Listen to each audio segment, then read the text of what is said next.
Benjamín García Sanz. Benjamín García Sanz, quiero explicarles a ustedes mínimamente cómo conozco yo, cosa que he dicho muchas veces, a Benjamín García Sanz. Hay un buen día que me dice Enrique Fuentes: muchas de las cosas que estamos hablando de la evolución y de la dinámica de la economía rural española están equivocadas, y léete inmediatamente las cosas de Benjamín García Sanz.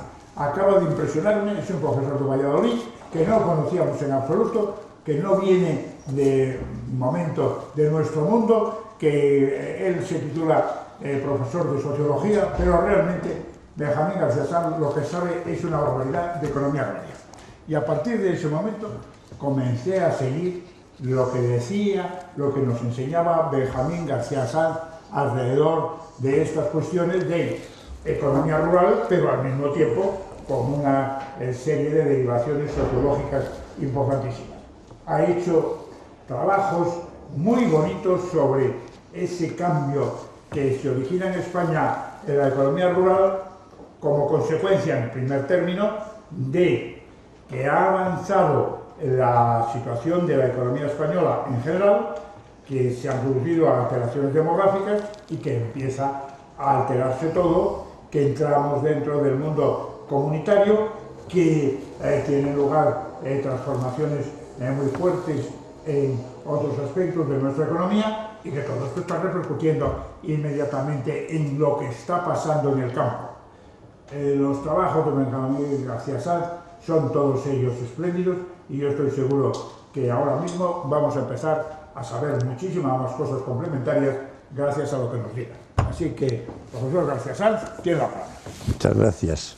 Don Juan, muchas gracias por esta alabanza inmerecida, y nada, estoy encantado de estar aquí en este foro sobre desarrollo rural. Desde luego a ustedes no hace falta sensibilizarles de la importancia de lo rural, la importancia pasada, presente y futura, porque ya he visto a través de las conferencias de esta mañana y las que dieron ayer, a las que no tuve el honor de asistir, pues evidentemente ustedes son unos especialistas en estos temas, en ese polisémico abanico desde el que se puede estudiar esta sociedad rural, la arquitectura, el paisaje, el medio ambiente, la economía, la cultura, etcétera. O sea que yo no necesito en este sentido sensibilizarles a ustedes, que ya están muy sensibilizados. Yo he elegido para esta tarde, para esta discusión, que yo espero ajustarme al estricto horario de media hora, sobre la nueva ruralidad. Yo les quería hablar a ustedes sobre la nueva ruralidad. Hombre, hoy se habla de la sostenibilidad rural, la sostenibilidad económica, y yo el tema que planteo es la sostenibilidad social. Y yo creo que un poco está en el ánimo de todos. Que viene a ser así como, bueno, ¿y qué es lo que hay que hacer para que nuestros pueblos no desaparezcan? Para que nuestros pueblos permanezcan, y si es posible, que nuestros pueblos se dinamicen, que nuestros pueblos crezcan, evidentemente sin perder nunca esa identidad de la ruralidad, que es lo que les ha caracterizado desde siempre. Probablemente no hay que hacer muchas cosas. Discutíamos en la comida y estábamos hablando de haber la gente innovadora y cómo apoyar a la gente innovadora. Y yo hago una reflexión. Evidentemente yo creo que hay que apoyar a la gente innovadora del mundo rural, pero posiblemente los que están dando una respuesta adecuada, integral, no son solo los innovadores, sino es la gente común. La gente común. La gente que vive allí, que se ha quedado allí y que evidentemente ha sabido hacer de la necesidad virtud. Porque no les ha quedado más remedio. Pues tenían que resolver su problema, porque tenían que vivir. Y entonces han solucionado, como han podido, mejor o peor sus problemas. Y desde luego, yo creo que hay que estar atento, y eso sería una primera apreciación, y en todas las zonas de España hay que estar atento a qué es lo que pasa en el mundo rural, qué es lo que está haciendo la gente rural, para mantener, para conservar sus pueblos. Y evidentemente, desde los poderes públicos, desde la administración, desde los intelectuales, pues bueno, pues eso, apoyarlo, dinamizarlo, etcétera. Yo esta charleta pues la voy a estructurar como yo creo, cinco ideas. En una primera idea quiero enfatizar que existe lo rural y que lo rural es dinámico.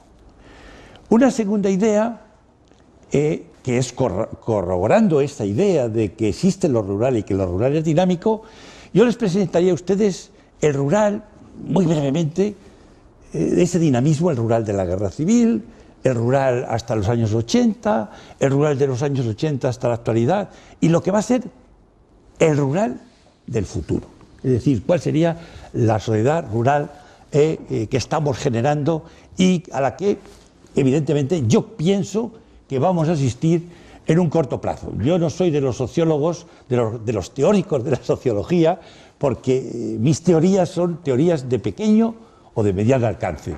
Y en este sentido, a partir de lo que pasa, uno puede predecir qué es lo que va a pasar, pero en un corto plazo, porque ya decían los teóricos también del desarrollo rural, los de la teoría del continuum, que parece que todo estaba abocado a la ciudad, y sin embargo hoy vemos que no, que evidentemente como se dio un proceso de urbanización o de tendencia de la inmigración rural hacia la ciudad, pues está dando hoy también un poco todo lo contrario, aunque todavía de una manera incipiente. Bueno, que existe lo rural, no cabe duda. Y hablar en España de que existe lo rural, yo creo que, bueno, es que cae por su peso. Se dice que el 80% del territorio es rural. Y estamos hablando de que el 22% de la población, según el censo, o el padrón de 2008, es rural. Está viviendo hoy en los pueblos de menos de 10.000 habitantes, municipios de menos de 10.000 habitantes, en torno a 10 millones de personas. Es decir, lo cual quiere decir que es una cifra importante dentro de los 46 millones que tiene nuestro país. Es curioso porque hay muchas provincias en las que lo rural, la población rural, supera el 50%. Y en otras se acerca al 30%. En otras, evidentemente, como Madrid, pues apenas es un 4%. Pero en esas 51 provincias españolas, el rural tiene un peso específico importante. También en Asturias el rural es importante. Me parece que aquí hay 77 pueblos y de ellos 56, el 73% son rurales. Es decir, tienen menos... Y habitan en el mundo rural aquí en Asturias 147.765 personas, según el padrón del 2008, que viene a significar un 14% de la población. Es decir, es evidentemente que aquí habría que aplicar quizá otro concepto de ruralidad, porque aquí el municipio de 10.000 habitantes es una suma, es un sumatorio de muchas entidades singulares. Este pueblo es un pueblo rural. Salas tiene 6.000, lo que miraba ayer, tiene 6.007 habitantes, pero claro, es la suma de varias entidades singulares que están adscritas a este municipio, porque el casco municipal apenas tiene 2.000 habitantes. Bueno, si queremos una definición precisa, y eso que estoy hablando de lo rural como habitantes de menos de 10.000 habitantes, porque si utilizásemos el concepto que utiliza la Comunidad Económica Europea, que habla de densidad por debajo de los 100 habitantes kilómetro cuadrado, pues casi España es rural. Si exceptuamos Madrid, Barcelona, estas las grandes capitales, el resto es rural. ¿Cómo vamos a decir que no es Soria rural o Ávila rural? Hace poco estuve en Soria dando una conferencia y me puse a pasear por la calle Mayor y a la segunda de cambio ya había visto a las personas que conocía en Soria. Es que te encuentras con todo. Es como un pueblo. Bueno, quizá una definición más precisa de lo rural, y le remito a ello, es la Ley sobre Desarrollo Rural, que se acaba de publicar en el 2007. Distingue medio rural, zona rural y municipio rural. El medio rural habla de una agregación de municipios que suponen en torno a 30.000 habitantes. Habla de zona rural, que es el ámbito de aplicación donde se va a aplicar esa ley de desarrollo rural, y sobre todo el municipio rural, que lo restringe un poco precisamente porque quiere hablar de toda España y habla del municipio de menos de 5.000 habitantes. Una precisión. Yo creo que es que no tenemos que definir lo rural de una manera negativa. Parece que cuando hablamos de lo rural decimos lo rural es lo que no es urbano. No, señores, lo rural no es lo que no es urbano. Antes de existir lo urbano, ha existido lo rural. Y lo rural tiene su propia definición.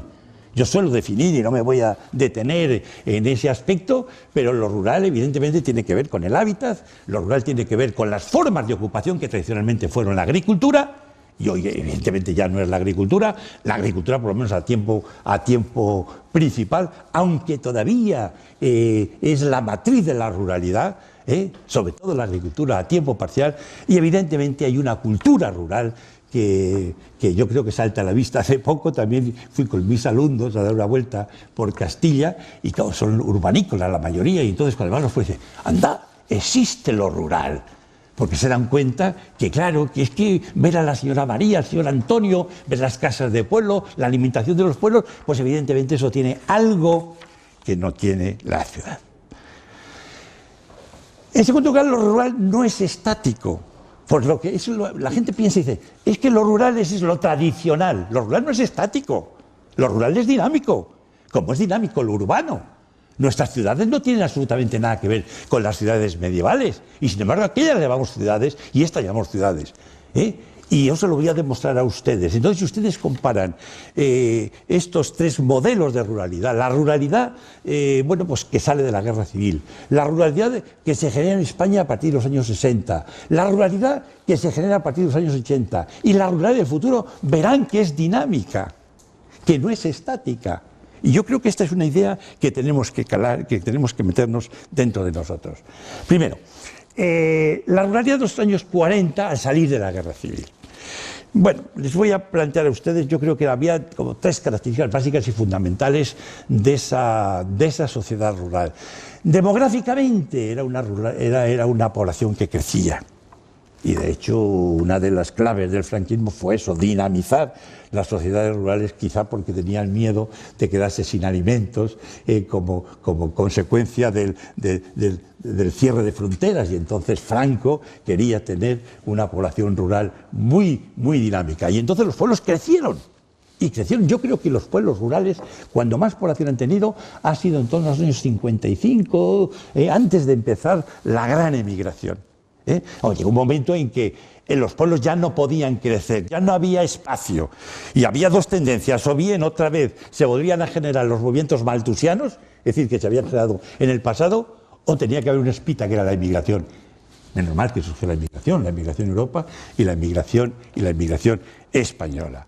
Entonces era una población que crecía, era una población joven, con muchos niños, pocas personas mayores.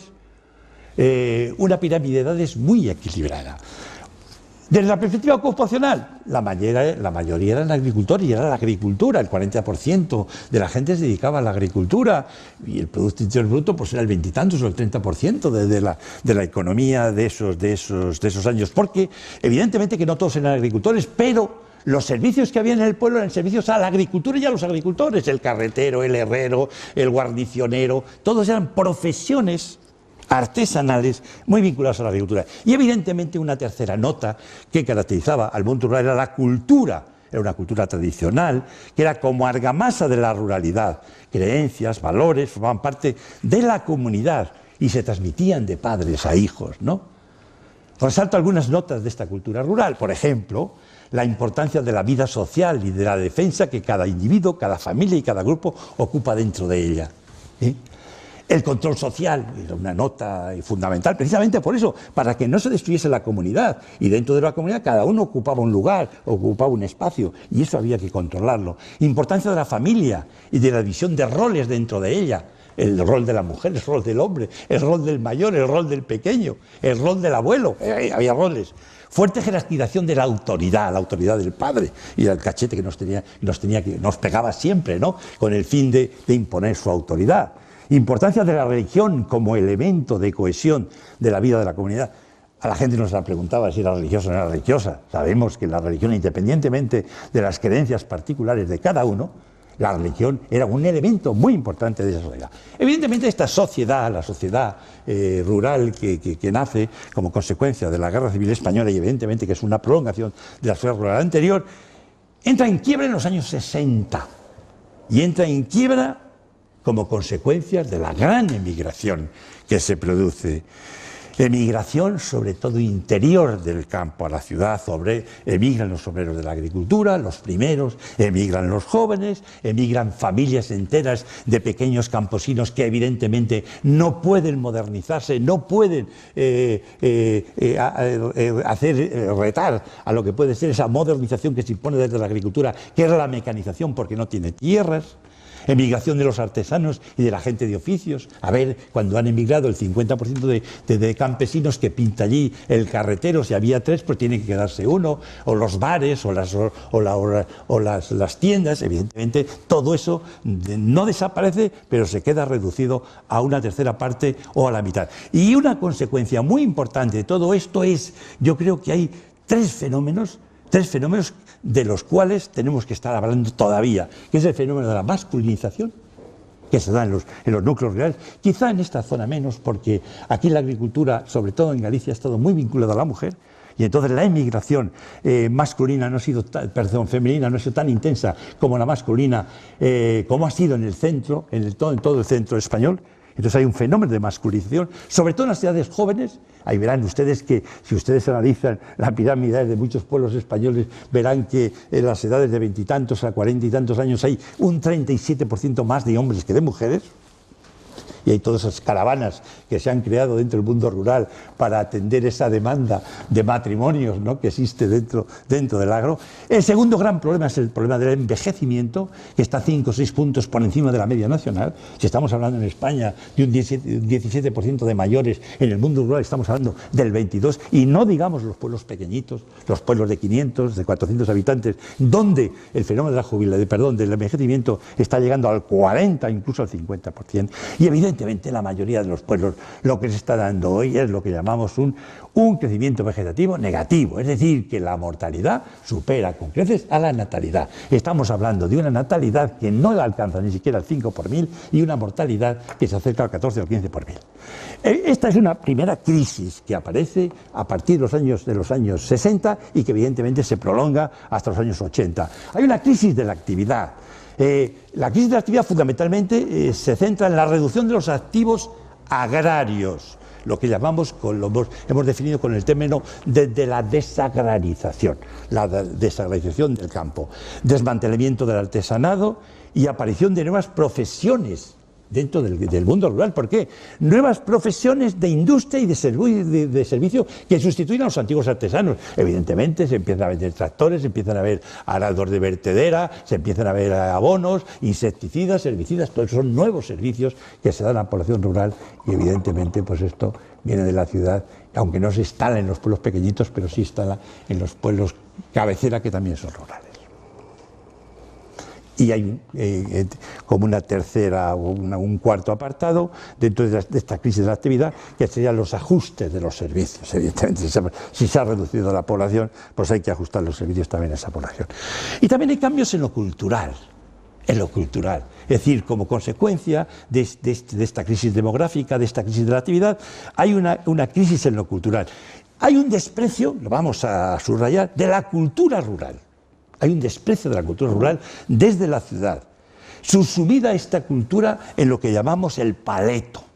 Incluso el hombre de pueblo, que se le desprecia, que se le identifica, que se le señala. Es curioso porque hace unos años hacía yo una investigación en unos pueblos castellanos y preguntaba, oiga, ¿en qué se distinguen o les distinguen a ustedes los hombres de pueblo, o en qué se distinguen ustedes, en sus sentimientos de la ciudad? Y decía yo, es que se nos nota, como que eso, claro, como ellos ya tenían el estigma del paleto, pues pensaban que cuando van a la ciudad se les nota, ese es de pueblo. Pues no, señor, no es que se les note, pero cuando decían que eran de pueblo, pues ellos se sentían de alguna manera despreciados. Crisis de las expresiones religiosas. Hay una crisis de las expresiones religiosas, entonces se va al garete muchas cofradías. Cuidado, que ahora todo eso está en auge, pero antes tuvo una depresión muy importante. Se cuestionan los valores tradicionales, la autoridad, la jerarquía de las edades, la familia, etcétera, etcétera. Bueno, entonces diríamos, esta es la gran crisis de la ruralidad. Pero este aquí que a partir de los años 80, yo creo que hemos asistido a una recomposición, a una recuperación de la ruralidad. ¿Y cuáles son los signos o las expresiones de esa recuperación o recomposición de la ruralidad? En primer lugar, la primera nota es el crecimiento de la población rural, a pesar de que, como les decía antes, la tasa de crecimiento es negativa.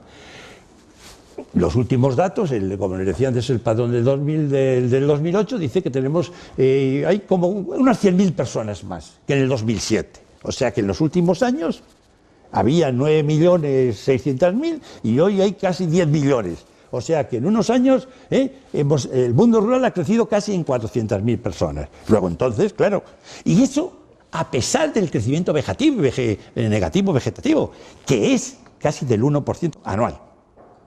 El 10% por mil. Bueno, en segundo lugar, hay nuevos procesos dentro del mundo rural.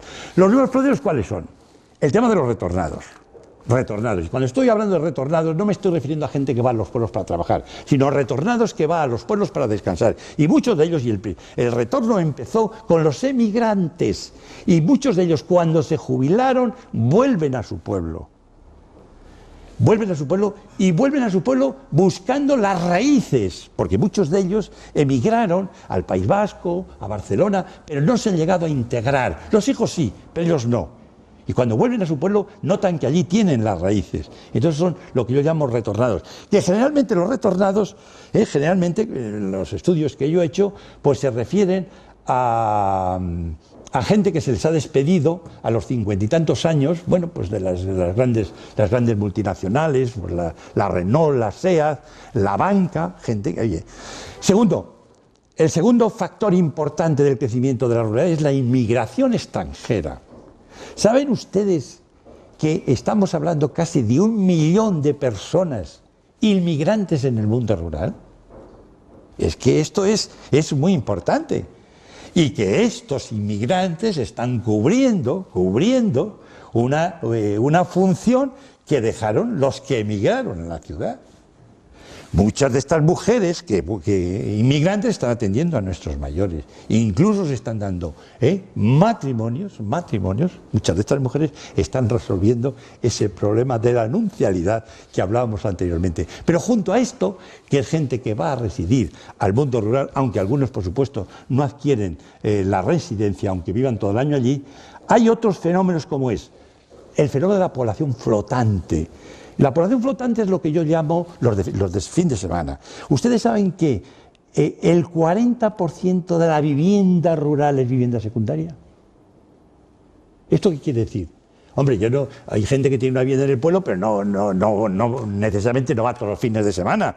Pero hay mucha gente de Madrid, de estas ciudades del interior, que tienen su pueblo pues a hora y media, a 2 horas, y que les falta tiempo el viernes para coger el coche e irse al pueblo y disfrutar de todas las bondades que tiene el pueblo. Y otro fenómeno que está en aumento es el fenómeno del turismo rural. Me decían y me contaban cómo en este puente, en el puente del Pilar, que prácticamente no había casas, estaban todas las casas de turismo rural, estaban al 100% ocupadas. El segundo factor de la recuperación es en la economía.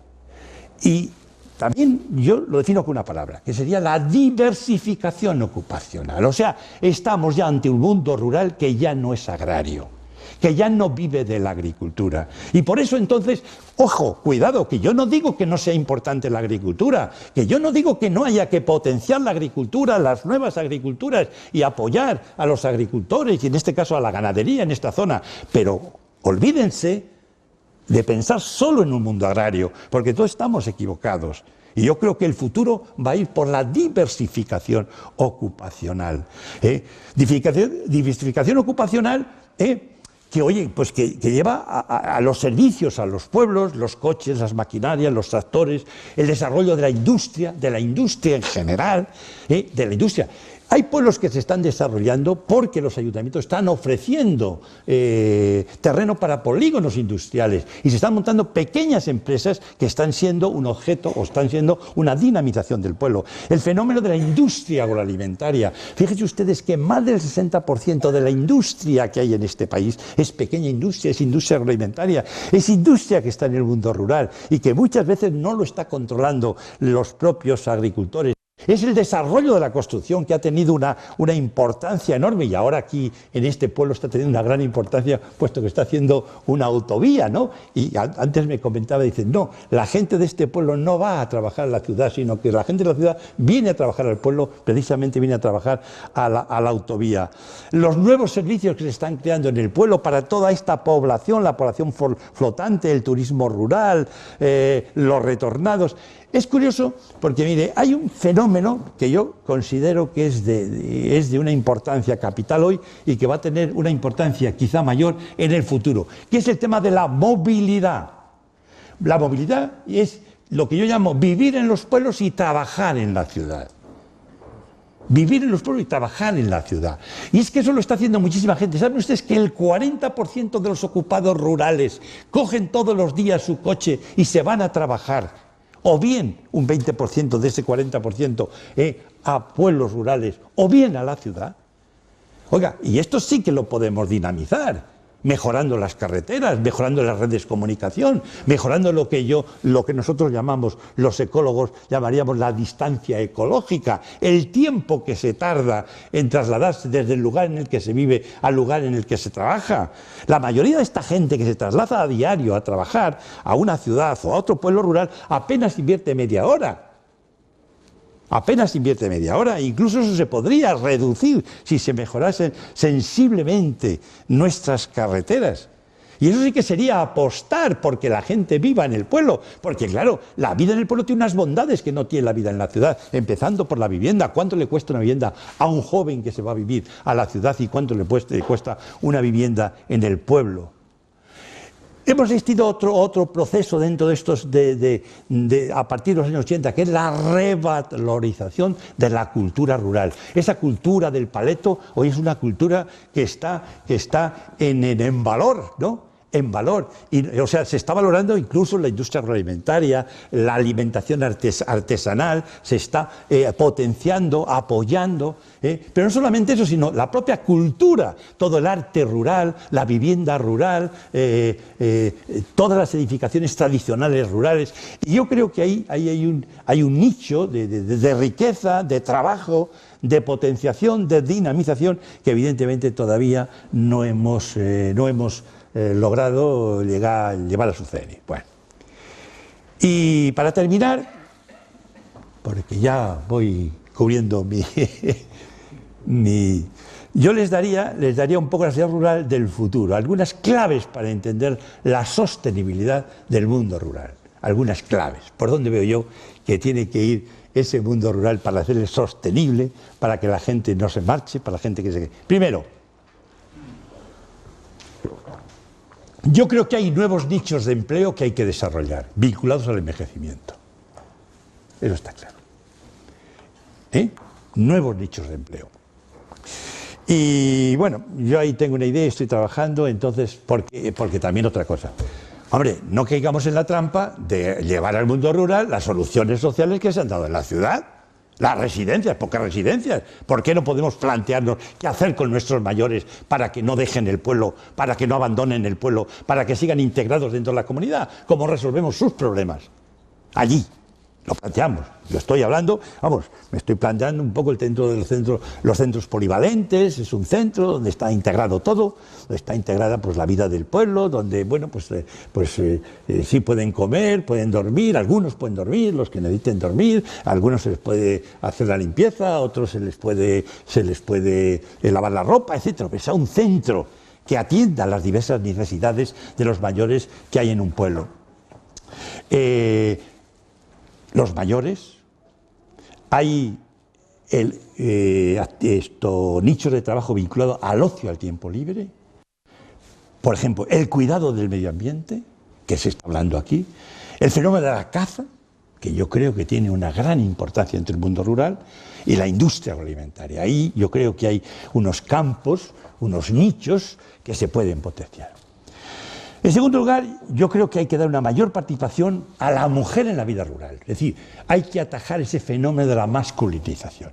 Y el fenómeno de la masculinización, pues bueno, pues habrá que apostar un plus por el trabajo de la mujer dentro del mundo rural. Porque evidentemente un mundo rural masculinizado no tiene salidas, no tiene porvenir, no tiene futuro. Entonces, yo creo que hay que apostar por la presencia de las mujeres en los pueblos. En ese sentido hay que tratar de superar la división tradicional entre lo público y lo privado. Lo público parece que eran los hombres y lo privado parece que eran las mujeres. Pues no, señor, yo creo que tanto las mujeres, incluso, y lo estamos viendo, las mujeres como alcaldesas de los pueblos, porque generalmente se las ha relegado a un segundo o un tercer puesto dentro de los ayuntamientos. La mujer, como alcaldesa de un pueblo, puede tener una sensibilidad especial con la problemática de los pueblos, que evidentemente, como decía antes, están muy vinculadas a los mayores. Tendencia a una agricultura especializada, competitiva y diversificada. Yo creo que eso es, y eso veremos a ver cómo el dinero que se pone en la Ley de Desarrollo Rural para hacer este desarrollo, del que se tal. Facilitar el camino para que haya jóvenes agricultores y sustituyan a sus progenitores, porque también me parece que hay otro problema ahí de generaciones. Aunque yo suelo decir que, hombre, hay jóvenes que quieren ser agricultores. Lo que el joven no va a hacer es quedarse en el campo cuando no puede vivir con la agricultura de su padre. Si un señor tiene 50 hectáreas de secano, pues con 50 hectáreas de secano no se puede vivir. Entonces se dedicará a otra cosa, o eso lo utilizará como agricultura a tiempo parcial. Mejorará la movilidad. Ahí está la movilidad del que yo antes les hablaba a ustedes. Y es curioso porque esa movilidad es a medida que ustedes avanzan en la ruralidad, los pueblos son más pequeños, son más rurales, aumenta la movilidad. Lo que quiere decir que ahí hay una estrategia de futuro, yo creo, muy interesante. Otro problema muy interesante, yo creo, de cara al futuro es lo que yo llamo la descentralización administrativa. Pero eso lo vamos a encontrar con las comunidades autónomas, que no van a soltar un duro y no van a soltar competencias. Pero de la misma manera que las comunidades autónomas han luchado por tener competencias del Estado, ¿por qué los municipios no van a tratar de tener competencias? Y todas estas competencias de los servicios sociales, de la atención a los mayores, ¿por qué no? Transferidos las competencias y transferidos también el dinero, no faltaba más. Y como decía antes, la creación de centros sociales para atender a nuestros mayores. Bueno, el tema de los inmigrantes, hombre, aquí no hay muchos, pero en este pueblo me parece que hay 140 inmigrantes. Y en toda Asturias hay, lo miraba el otro día, hay unos 40.000 inmigrantes que vienen a ser como el 4%. Pero yo creo que sí que es importante apostar por la integración de los inmigrantes, tanto los que estén en el mundo rural. Que es curioso, porque decíamos antes, el mundo rural es homogéneo frente al mundo urbano, que es heterogéneo. Y hoy, fíjense ustedes cómo la heterogeneidad entre el mundo rural y la heterogeneidad del inmigrante es mucho más sustancial que en la ciudad. Porque el inmigrante en el mundo rural se le conoce. Si hay 100 nacionalidades, se les distingue y se les nombra con el dedo. Y en cambio en la ciudad eso se diluye. Tú distingues al negro del blanco, pero a otro no le distingues si no escuchas en qué idioma habla. Se mejorarán los equipamientos educativos, sanitarios y de movilidad. Los pueblos, y esta es la última, tendrán que adaptarse a esta nueva funcionalidad. Es decir, en la que, como les decía antes, tiene un gran peso la población flotante. Yo creo que estas son unas líneas de desarrollo y nosotros, pues los que nos dedicamos al estudio de estas cosas, lo que tenemos que hacer es saber qué está pasando en la realidad para que después los políticos intervengan sobre esa realidad. Muchas gracias.